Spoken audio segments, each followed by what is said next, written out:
C'est très bizarre. Il est absolument insaisissable. Alors c'est quand même un des rares exemples de quelqu'un d'insaisissable, mais fiable. Dans la vie, il est ultra pudique. Il a une carapace. Et ça, c'est chiant.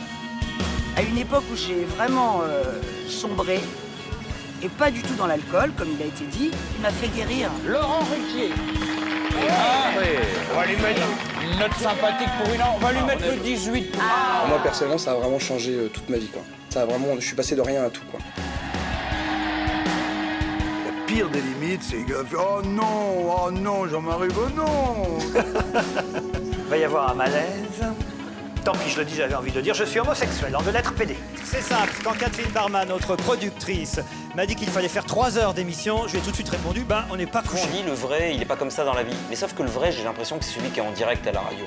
Ça fait, je sais pas, 15 ans peut-être que je le connais, mais finalement, je le connais autant que les premières fois où je l'ai vu.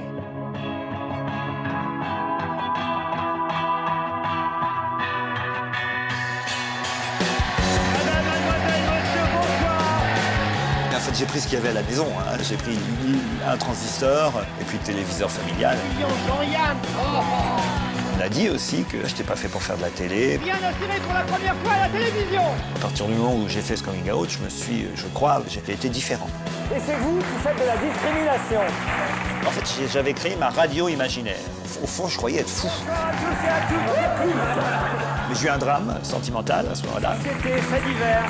C'est comme un vrai journal. S'ouvrir aux autres et parler aux autres, et donc aux téléspectateurs, il ne faut pas se mentir à soi-même.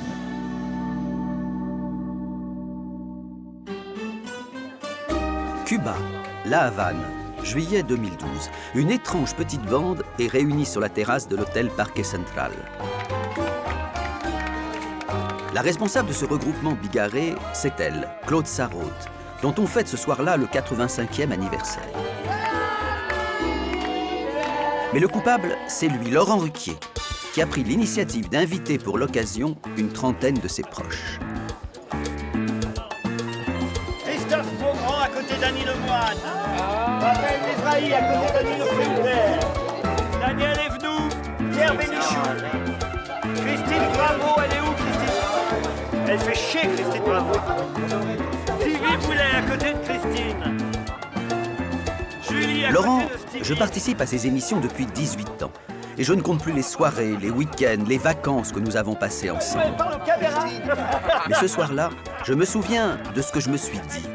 Qu'il restait peut-être aussi énigmatique pour moi que pour les millions de ceux qui ne le connaissent que par médias interposés.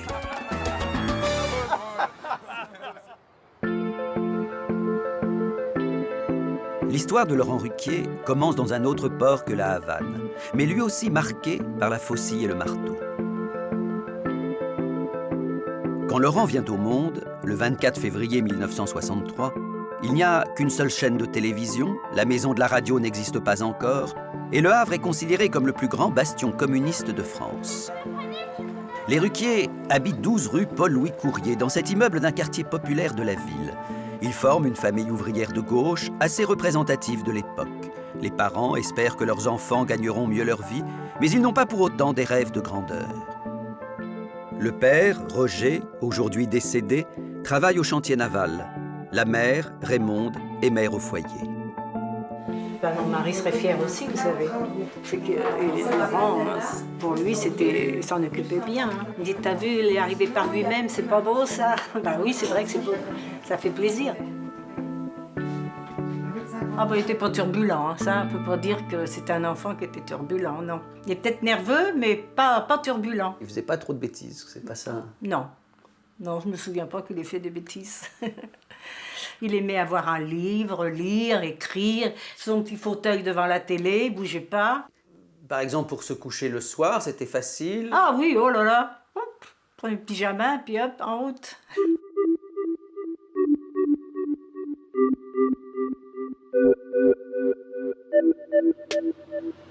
Le Havre est né de la mer et les chantiers font partie de son histoire. Ses portiques coupent l'horizon, ses sirènes rythment les heures et le lancement de chaque nouveau bateau est l'occasion pour toute la ville de faire la fête. Ces ouvriers, comme le père de Laurent, appartiennent à la mythologie du Havre. Bah oui, avant 7 heures, elle était partie. Le chantier de Normandie, c'était pas à côté, hein, c'était loin. Et là, elle est en vélo au départ. Et alors donc, il rentrait à quelle heure le soir? Ça dépendait de où il était, sur quel bateau. Si c'était fini, il pouvait rentrer, mettons, à 5 heures, si vous voulez. Et puis, si c'était pas fini, il rentrait qu'à 7 heures. Il y avait pas d'heure. Fallait que je mette la soupe de côté. Hein. Et il faisait des heures supplémentaires? Oh bah oui, Il passait des nuits. Parce qu'il y avait un bateau qui arrivait, alors il fallait qu'il y ait des gars qui soient là. Ils disaient, mais moi j'y serai, hein. Allez hop, et il gagnait plus d'argent, bien sûr. Il faisait aussi pour les enfants. Hein. Il m'appelait ou il venait, puis il reprenait un casse-croûte pour repartir. Il était très courageux, son père. Et je crois que Laurent tient. Il est courageux aussi. Des fois, il est fatigué, mais je dis, arrête un petit peu quand même. Ah mais non, il faut que je reparte. Là. C'est plus fort que lui, quoi.